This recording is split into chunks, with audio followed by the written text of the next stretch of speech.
You know, if there was one thing Cookie Run is good at, it's subverting expectations. I don't know about you, but the current update story is pretty good.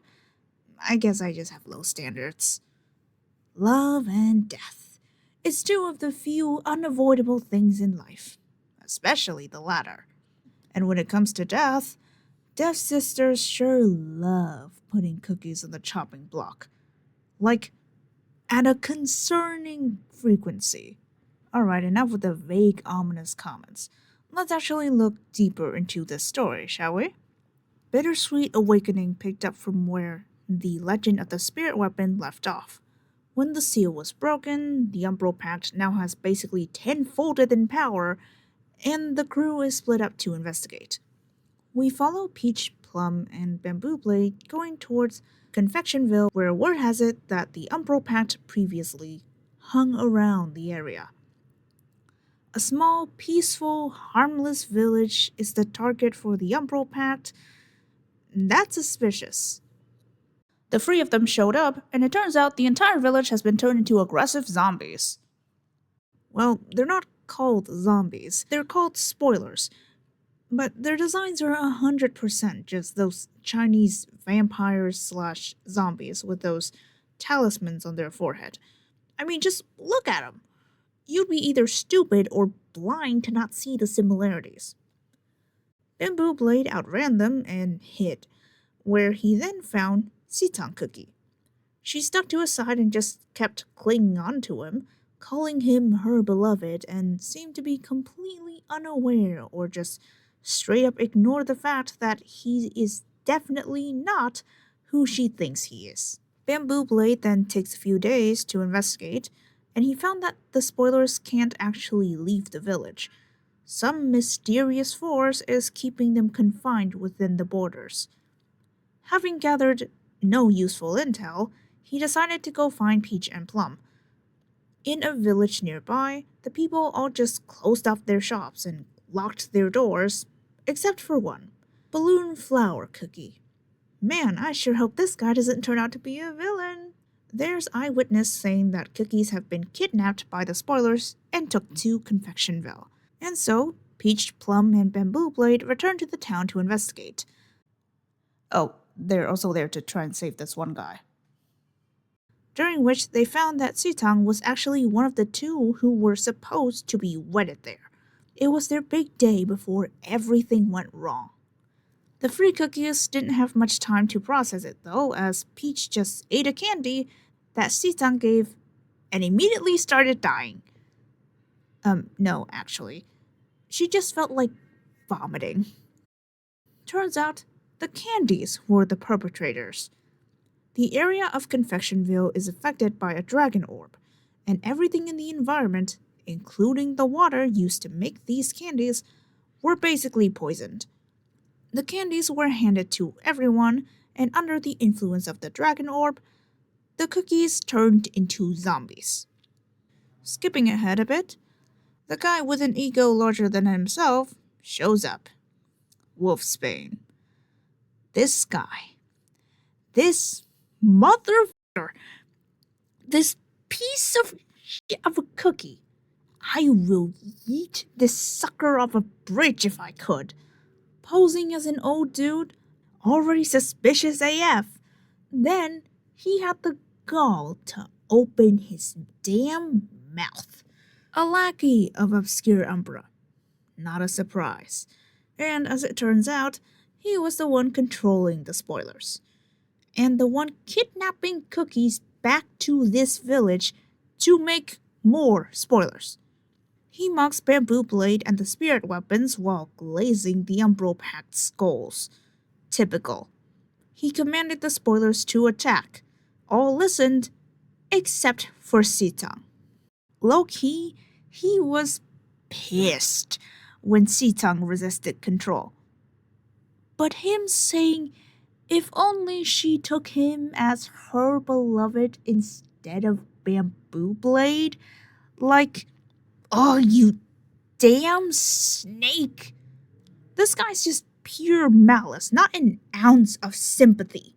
Also, he kept saying that it was all her fault that the village turned out this way, trying to, I don't know, make her submit?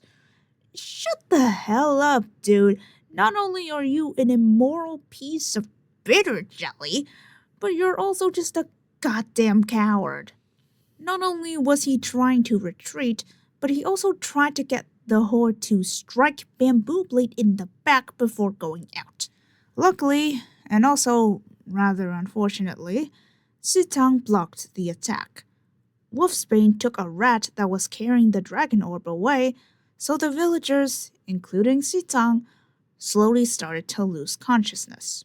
But before she actually passes, Peach and Plum remembered that they encountered a spoiler that may have been Sitang's beloved. Turns out he was just there the whole time. And so the two finally reunited, hand in hand, living happily ever after, as they were always destined to be in the afterlife. Overall, it's not like peak Cookie Run, but I'd say it's pretty good. Sitang's story, it's so tragic, so bittersweet, man.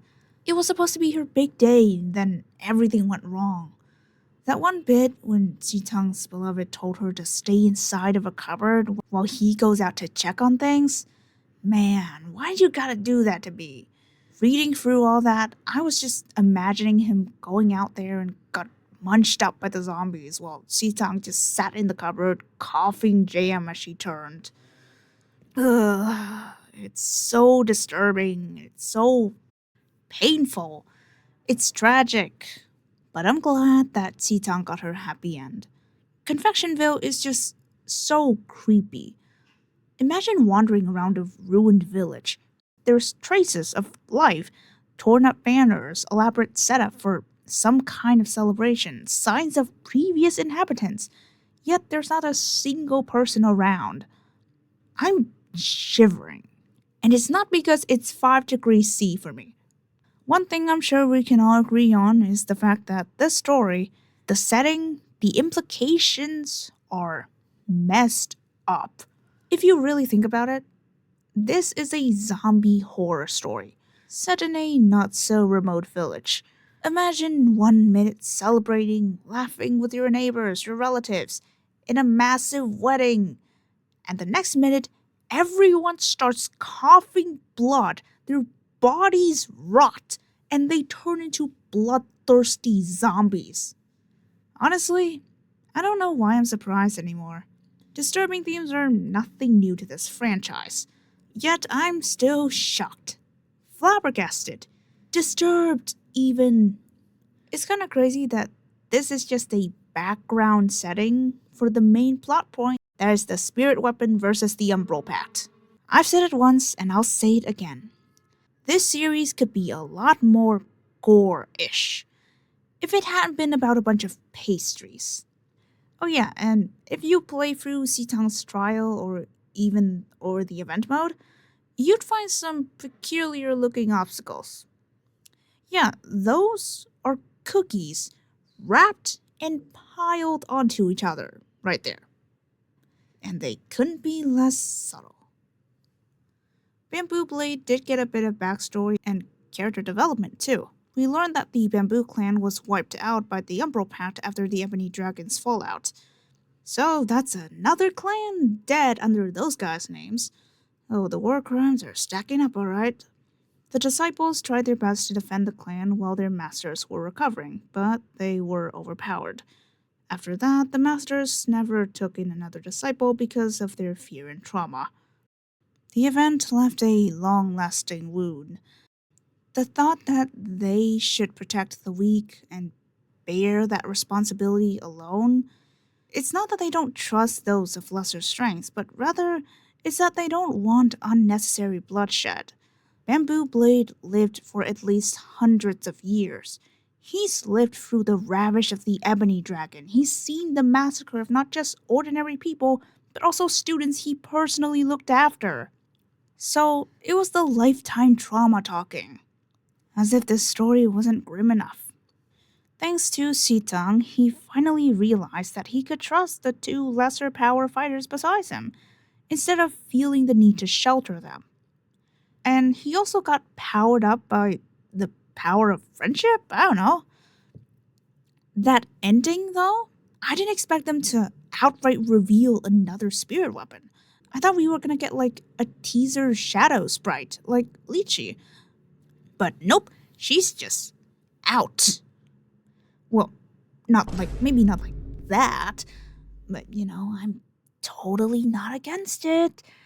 I mean, she's pretty cool. Stone gauntlets, yeah.